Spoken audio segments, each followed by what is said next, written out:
Hello, boys and girls. We're now going to begin reading Chapter 3. Before we get started, make sure you have taken time to look at a map to see where Denmark is located, specifically Copenhagen, which is on the northern side. Also, be sure to look at a timeline of World War II so you have a better understanding of not just the where, but the when this story is taking place. And think about how the character is reacting and acting within this place and time.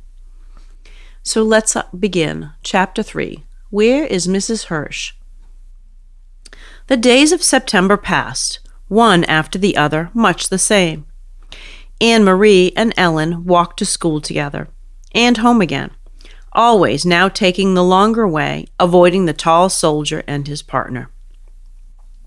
Kirsty dawdled just behind them or scampered ahead, never out of their sight.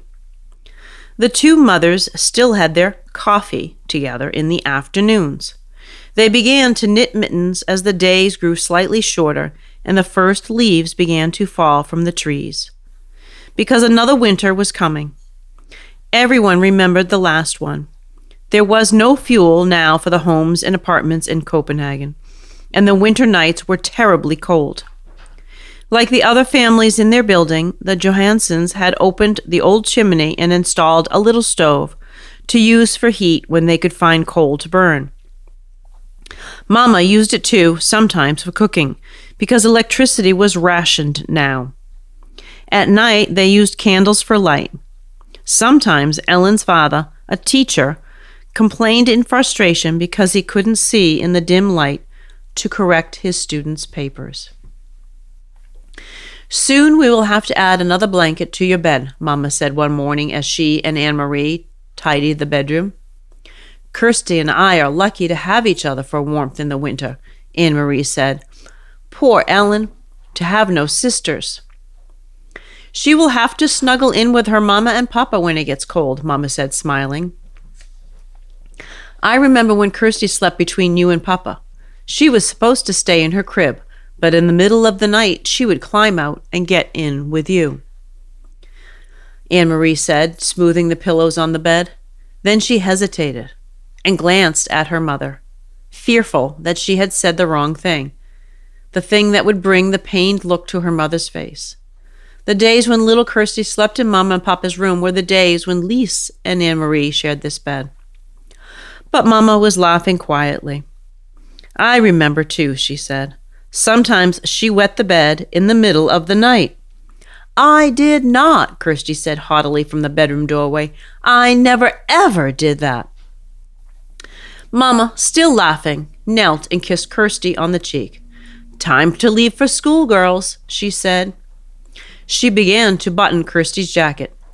"Oh dear," she said suddenly. "Look, this button has broken right in half. Anne-Marie, take Kirsty with you after school to the little shop where Mrs. Hirsch sells threads and buttons. See if you can buy just one to match the others on her jacket. I'll give you some kroner. It shouldn't cost very much." But after school, when the girls stopped at the shop, which had been there as long as Anne-Marie could remember, they found it closed. There was a new padlock on the door and a sign, but the sign was in German. They couldn't read the words. "I wonder if Mrs. Hirsch is sick," Anne-Marie said as they walked away. "I saw her Saturday," Ellen said. "She was with her husband and their son. They all looked just fine. Or at least the parents looked just fine. The son always looks like a horror." She giggled. Anne-Marie made a face. The Hirsch family lived in the neighborhood, so they had seen the boy, Samuel, often. He was a tall teenager with thick glasses, stooped shoulders, and unruly hair. He rode a bicycle to school, leaning forward and squinting, wrinkling his nose to nudge his glasses into place. His bicycle had wooden wheels, now that rubber tires weren't available, and it creaked and clattered on the street. "I think the Hirsches all went on a vacation to the seashore," Kirsty announced. And I suppose they took a big basket of frosted cupcakes with them, Anne-Marie said sarcastically to her sister. Yes, I suppose they did, Kirsty replied. Anne-Marie and Ellen exchanged looks that meant, Kirsty is so dumb. No one in Copenhagen had taken a vacation at the seashore since the war began. There were no pink frosted cupcakes. There hadn't been for months. Still, Anne-Marie thought, looking back at the shop before they turned the corner, where was Mrs. Hirsch? The Hirsch family had gone somewhere. Why else would they close the shop? Mama was troubled when she heard the news. Are you sure? She asked several times. We can find another button someplace, Anne-Marie reassured her, or we can take one from the bottom of the jacket and move it up. It won't show very much. But it didn't seem to be the jacket that worried Mama. Are you sure the sign was in German? She asked. Maybe you didn't look carefully. Mama, it had a swastika on it. Her mother turned away with a distracted look. Anne-Marie, watch your sister for a few moments and begin to peel the potatoes for dinner. I'll be right back. Where are you going? Anne-Marie asked as her mother started for the door. So, boys and girls, I want you to think about what you think this means. What do you think is going on? Before I turn the page, make a prediction. Write down a quick thought. What could be going on? What does a swastika on a message mean? Why would the shop be closed? Ready? I want to talk to Mrs. Rosen. Puzzled, Anne-Marie watched her mother leave the apartment. She went to the kitchen and opened the door to the cupboard where the potatoes were kept. Every night now, it seemed, they had potatoes for dinner, and very little else. Anne-Marie was almost asleep when there was a light knock on the bedroom door. Candlelight appeared as the door opened, and her mother stepped in. Are you asleep, Anne-Marie? No. Why? Is something wrong? Nothing's wrong, but I'd like you to get up and come out to the living room. Peter's here. Papa and I want to talk to you. Anne-Marie jumped out of bed, and Kirsty grunted in her sleep. Peter? She hadn't seen him in a long time. There was something frightening about his being here at night. Copenhagen had a curfew, and no citizens were allowed out after 8 o'clock. It was very dangerous, she knew, for Peter to visit at this time. But she was delighted that he was here.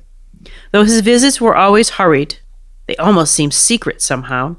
In a way she couldn't quite put her finger on. Still, it was a treat to see Peter. It brought back memories of happier times. And her parents loved Peter, too. They said he was like a son. Barefoot, she ran to the living room and into Peter's arms. He grinned, kissed her cheek, and ruffled her long hair. You've grown taller since I saw you last, he told her. You're all legs. Anne-Marie laughed. I won the girls' foot race last Friday at school, she told him proudly. Where have you been? We've missed you. My work takes me all over, Peter explained. Look, I brought you something. One for Kirsty, too. He reached into his pocket and handed her 2 seashells.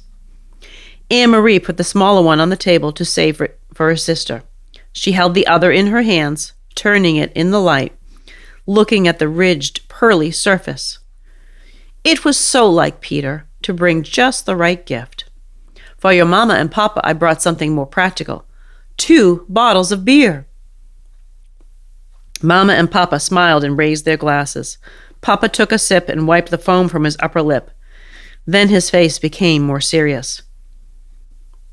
Anne-Marie, he said, Peter tells us that the Germans have issued orders closing many stores run by Jews. Jews? Anne-Marie repeated. Is Mrs. Hirsch Jewish? Is that why the button shop is closed? Why have they done that? Peter leaned forward. It is their way of tormenting. For some reason, they want to torment Jewish people. It has happened in the other countries. They have taken their time here. They have let us relax a little. But now it seems to be starting. But why the button shop? What harm is a button shop? Mrs. Hirsch is such a nice lady. Even Samuel. He's a dope, but he would never harm anyone.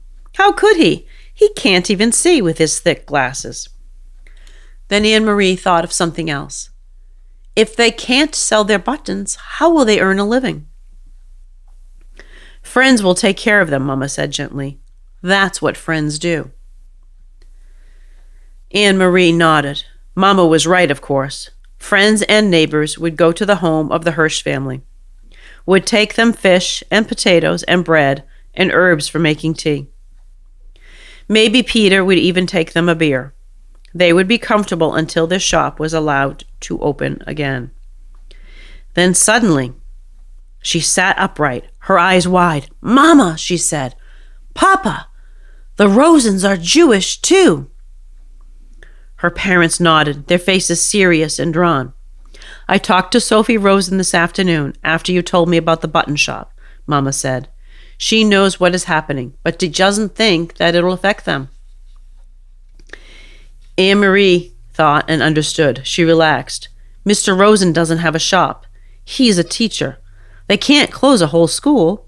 She looked at Peter with the question in her eyes. "Can they?" "I think the Rosens will be all right," he said. "But you keep an eye on your friend Ellen and stay away from the soldiers. Your mother told me about what happened on Osterbrigade." Anne-Marie shrugged. She had almost forgotten the incident. "It was nothing. They were only bored and looking for someone to talk to, I think." She turned to her father. "Papa, do you remember what you heard the boy say to the soldier? That all of Denmark would be the king's bodyguard?" Her father smiled. "I have never forgotten it," he said. "Well," Anne-Marie said slowly, "now I think that all of Denmark must be bodyguard for the Jews as well." "So we shall be," Papa replied. Peter stood. "I must go," he said.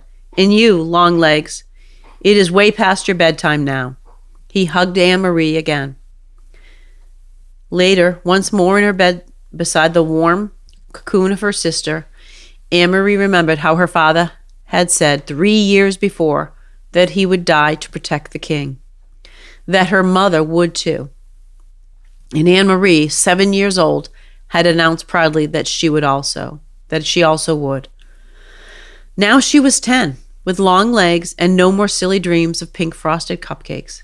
And now she and all the Danes were to be bodyguard for Ellen and Ellen's parents and all of Denmark's Jews.